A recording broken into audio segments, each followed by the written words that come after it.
Pemilu adalah suatu pemilihan umum untuk memilih wakil rakyat yang menduduki bidang legislatif, eksekutif, dan juga yudikatif. Pemilu adalah bagian penting dari demokrasi. Tapi sayangnya, dalam setiap pemilu selalu ada saja pelanggaran yang terjadi, mulai dari politik uang, manipulasi suara, hingga intimidasi terhadap pemilih. Karena itu, hukum pidana menjadi alat utama untuk menindak para pelanggar agar pemilu tetap berjalan jujur dan adil.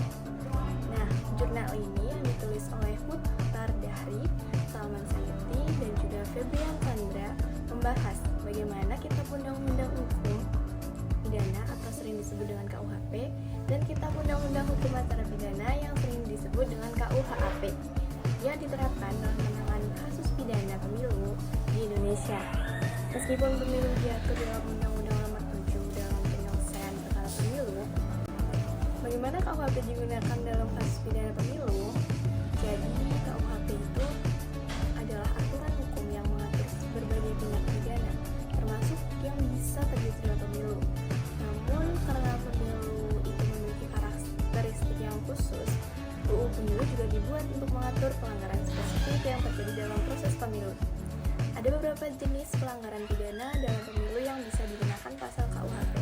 Di antaranya yang pertama politik uang, atau dalam bahasa Inggrisnya itu money politics, yang artinya biasa dilakukan untuk membeli suara pemilih. Terus yang kedua ada pemalsuan dokumen pemilih, seperti memasukkan daftar pemilih atau surat suara. Lalu yang ketiga, pemilih intimidasi terhadap pemilih, yaitu mengancam pemilih agar memilih kandidat tertentu. Nah, yang keempat, penyebaran berita bohong nih, atau bisa disebut dengan hoax. Misalnya menyebarkan isu bahwa pemilu itu sudah dicurangi sebelum pemungutan suara selesai. Meskipun KUHP bisa digunakan untuk menindak pelanggaran ini, pada praktiknya ada tumpang tindih aturan antara KUHP dan UU Pemilu. Hal ini kadang membuat penyelesaian kasus ini jadi rumit dan lambat. Nah, pertanyaannya, bagaimana sih KUHP mengatur proses penyelesaian pidana pemilu? Jadi, KUHP adalah aturan yang mengatur bagaimana sebuah kasus pidana itu diproses, mulai dari penyelidikan, penyidikan, atau penuntutan, hingga persidangan di pengadilan. Dalam kasus pemilu, penyelesaian perkara pidana mengikuti mekanisme di KUHP, kecuali jika ada aturan khusus dalam UU Pemilu. Pengadilan negeri menangani kasus pidana pemilu. Proses peradilan harus dilakukan cepat sesuai dengan peraturan Mahkamah Agung Nomor 1 Tahun 2018. Sayangnya, dalam praktiknya sering terjadi perbedaan pandangan antara Bawaslu, kepolisian, dan juga kejaksaan. Akibatnya banyak kasus yang mandek ya, karena ada ketidakpastian tentang apakah suatu pelanggaran itu termasuk tidak pidana pemilu atau tidak gitu. Jadi masalahnya dalam penegakan hukum pidana pemilu ada beberapa tantangan dalam menerapkan KUHP dan KUHAP dalam kasus pemilu. Ada beberapa. Yang pertama, perbedaan persepsi dalam penegakan hukum Bawaslu, kepolisian, dan kejaksaan sering berbeda pendapat tentang apakah sebuah kasus itu bisa diproses sebagai tindak pidana pemilu. Lalu yang kedua, minimnya bukti dalam kasus politik uang. Kayak dilakukannya tuh secara rahasia gitu tanpa bukti konkret, sehingga sulit dibawa ke pengadilan. Lalu yang ketiga, kurangnya koordinasi antara lembaga. Sering terjadi gesekan antara Bawaslu, kepolisian, dan kejaksaan yang menyebabkan beberapa kasus itu tidak diproses lebih lanjut. Terus yang keempat, kurangnya pelatihan dan bagi penegak hukum. Gak semua anggota Sentra Gakumdu itu memiliki pemahaman mendalam tentang hukum, sehingga banyak laporan yang tidak ditindaklanjuti. Nah, selanjutnya beberapa kesimpulan dari jurnal ini.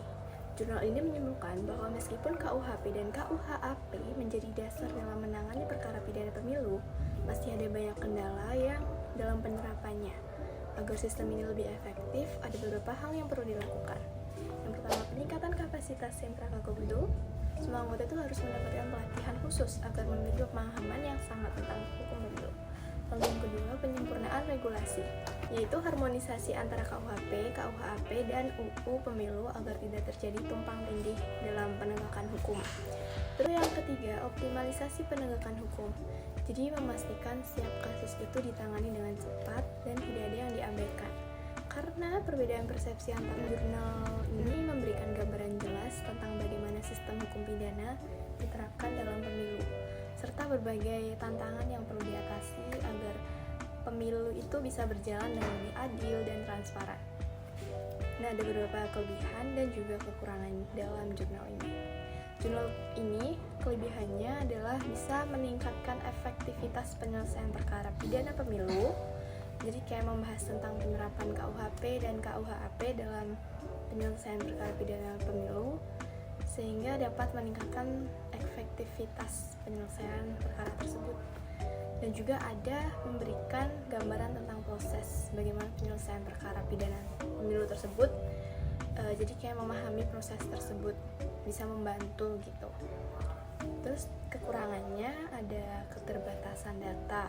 Jadi jurnal ini tuh memiliki keterbatasan data dalam membahas penerapannya. Lalu ada keterbatasan relevansi. Jadi mungkin jurnal ini tuh memiliki keterbatasan relevansi dalam membahas tentang penerapan KUHP dan KUHP yang dimana dalam penyelesaian perkara pidana pemilu, terutama jika jurnal tersebut tidak membahas tentang perkembangan terkini dalam bidang hukum pidana.